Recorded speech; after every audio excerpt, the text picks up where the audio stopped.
ಉತ್ತರ ಕರ್ನಾಟಕದ ಸಮಸ್ಯೆಗಳ ಬಗ್ಗೆ ಚರ್ಚೆ ಆಗಬೇಕಾಗಿತ್ತು. ಈ ಭ್ರಷ್ಟಾಚಾರದಲ್ಲೇ ತುಂಬಿರತಕ್ಕಂಥ ಸರ್ಕಾರ ತೇಪೆ ಹಚ್ಚುವ ಕೆಲಸಗಳನ್ನು ಮಾಡ್ತಾ ಬರೀ ಅವರ ಭ್ರಷ್ಟಾಚಾರದ ಇದನ್ನು ಮುಚ್ಕೊಳ್ಳೋದ್ರಲ್ಲೇ ಅವರ ಸಮಯ ಕಳೆದೋಯ್ತೇ ಹೊರತು ಸರಿಯಾಗಿ ಯಾವ ಯಾವ ಸಮಸ್ಯೆಗಳ ಬಗ್ಗೆ ಚರ್ಚೆಗಳಾಗಬೇಕಾಗಿತ್ತು ಉತ್ತರ ಕರ್ನಾಟಕದ ಬಗ್ಗೆ, ಕಿತ್ತೂರು ಕರ್ನಾಟಕ ಜೊತೆಗೆ ಕಲ್ಯಾಣ ಕರ್ನಾಟಕ ಇದರ ಬಗ್ಗೆ ಸಂಪೂರ್ಣ ಚರ್ಚೆ ಆಗಲಿಲ್ಲ. ಅದು ನಮಗೆ ಅತೃಪ್ತಿ ಇದೆ. ಈಗಲೂ ಕೂಡ ಕೆಐಡಿಬಿಯಲ್ಲಿ ದೊಡ್ಡ ಭ್ರಷ್ಟಾಚಾರ ಆಗಿದೆ. ಅದನ್ನ ತನಿಖೆಗೆ ಕೊಡ್ರಿ ಅಂತಂದ್ರೆ ಇನ್ನೂ ಕೊಟ್ಟಿಲ್ಲ. ಯಾಕೆಂದ್ರೆ ತನಿಖೆಗೆ ಕೊಟ್ರೆ ಇವರ ಭ್ರಷ್ಟಾಚಾರ ಪೂರ್ತಿ ಹೊರಗಡೆ ಬರ್ತದೆ. ಸ್ವಜನ ಪಕ್ಷಪಾತ ಆಗಿದೆ. ಎಂಬಿ ಪಾಟೀಲ್ ಅವರು ತಮಗೆ ಬೇಕಾದವರಿಗೆಲ್ಲ ಸಿಎ ಬರೆದು ಕೊಟ್ಕೊಂಡಿದ್ದಾರೆ. ಒಂದೊಂದು ವಿಳಾಸದಲ್ಲಿ 4-5 ಸೈಟ್ಗಳನ್ನು ಕೊಟ್ಟಿದ್ದಾರೆ. ಖಾಲಿ ಜಾಗಗಳನ್ನು ಎಲ್ಲವನ್ನೂ ಕೂಡ ಅವರ ಬುಟ್ಟಿಗೆ ಹಾಕೊಳ್ತಕ್ಕಂಥ ಕೆಲಸವನ್ನು ಮಾಡ್ತಿದ್ದಾರೆ. ಇದೊಂದು ಹಗರಣ.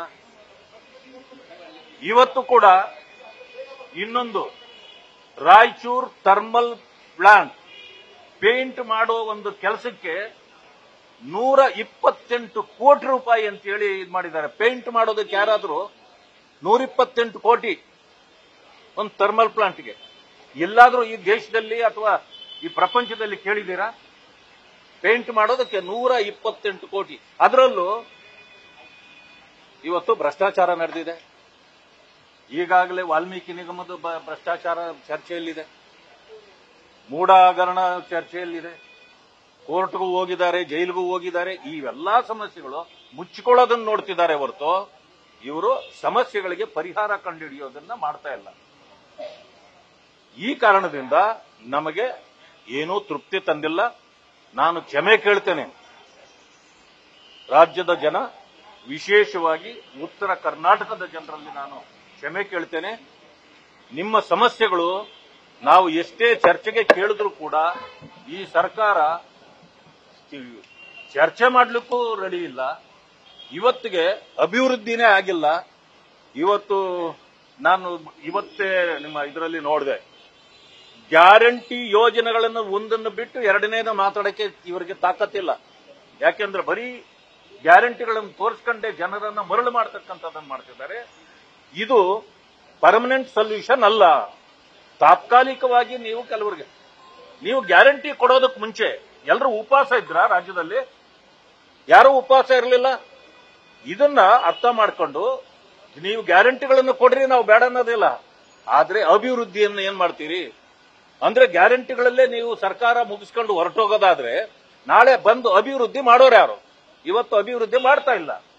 ಆ ರೀತಿ ಇವತ್ತು ಎಲ್ಲರೂ ಕೂಡ ಈ ಭ್ರಷ್ಟಾಚಾರವೇ ದೊಡ್ಡ ವಿಷಯವಾಗಿದೆ ಅವರಿಗೆ. ಆದ್ರಿಂದಾಗಿ ಇದು ನನಗೆ ತೃಪ್ತಿ ತಂದಿಲ್ಲ. ಇನ್ನಷ್ಟು ಸಮಸ್ಯೆಗಳ ಪರಿಹಾರ ಆಗಬೇಕು. ಇವತ್ತು ರೈತರ ಸಮಸ್ಯೆಗಳಿದೆ. ಹತ್ತಿ ಬೆಳೆಯೋರು ಇದ್ದಾರೆ, ತೊಗರಿ ಬೆಳೆ ಮಾಡ್ತಕ್ಕಂಥವ್ರಿದ್ದಾರೆ, ಕಬ್ಬಿನ ಬೆಳೆ ಮಾಡ್ತಕ್ಕಂಥ ರೈತರಿದ್ದಾರೆ. ಎಲ್ಲ ಸಮಸ್ಯೆಗಳು ಕೂಡ ಇವತ್ತು ದೊಡ್ಡ ದೊಡ್ಡ ಸಮಸ್ಯೆಗಳಾಗಿ ಪರಿಣಮಿಸ್ತಾ ಇವೆ. ಈ ಸರ್ಕಾರ ಇವರಿಗೆ ಯಾರಿಗೂ ಉತ್ತರ ಕೊಡೋ ಸ್ಥಿತಿಯಲ್ಲಿಲ್ಲ. ನೀರಾವರಿ ಸಮಸ್ಯೆ ಏನಾಗಿದೆ?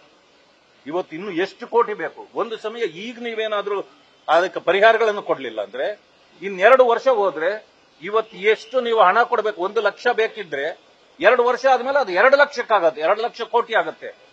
ಆ ಕಾರಣದಿಂದ ನನಗೆ ತೃಪ್ತಿ ತಂದಿಲ್ಲ ಅಂತಕ್ಕಂಥ ಮಾತನ್ನು ಹೇಳಲಿಕ್ಕೆ ಬಯಸ್ತೀನಿ. ಬಿಜೆಪಿಯಲ್ಲಿ ಬಲ ಪ್ರದರ್ಶನ ಆಗ್ತಾ ಇರುವಂತಹ ಯಡಿಯೂರಪ್ಪೋತ್ಸವ ಅಂತ ಹೇಳಿ ದಾವಣಗೆರೆಯಲ್ಲಿ ಯಡಿಯೂರಪ್ಪ ಬೆಂಬಲಿಗರು ಸಮಾವೇಶ ಮಾಡ್ತಾರೆ. ಜನ್ಮದಿನ ಸಿದ್ದರಾಮಯ್ಯ ಅವರು ಮಾಡಿದಾಗ ಅದೇ ಪಕ್ಷದಂತರು ಆರೋಪ ಮಾಡಿದ್ರಿ.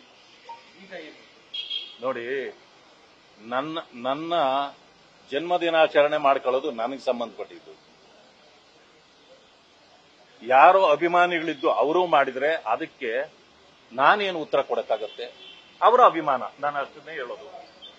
ಇದು ಬಲ ಪ್ರದರ್ಶನ. ಇನ್ನೊಬ್ಬರು ವೀಕು, ಇನ್ನೊಬ್ಬರು ಸ್ಟ್ರಾಂಗು ಪ್ರಶ್ನೆ ಇಲ್ಲಿಲ್ಲ. ಪಕ್ಷದ ಕಾರ್ಯಕರ್ತರಾಗಿ ನಾವೆಲ್ಲರೂ ಕೂಡ ಪಕ್ಷಕ್ಕಾಗಿ ದುಡಿಯಬೇಕು. ಪಕ್ಷದ ನಾಯಕತ್ವ, ಪಕ್ಷದ ಶಕ್ತಿ ಹೆಚ್ಚಿಸಲಿಕ್ಕೆ ನಾವೆಲ್ಲ ಶ್ರಮ ಪಡಬೇಕು. ಆ ರೀತಿ ಮನವಿ ಎಲ್ರಿಗೂ ಮಾಡ್ತೇವೆ. ಧನ್ಯವಾದ. ನ್ಯೂಸ್ ಫಸ್ಟ್ ನಿರ್ಭೀತಿಯಿಂದ ನಿಮ್ಮ ಪರವಾಗಿ.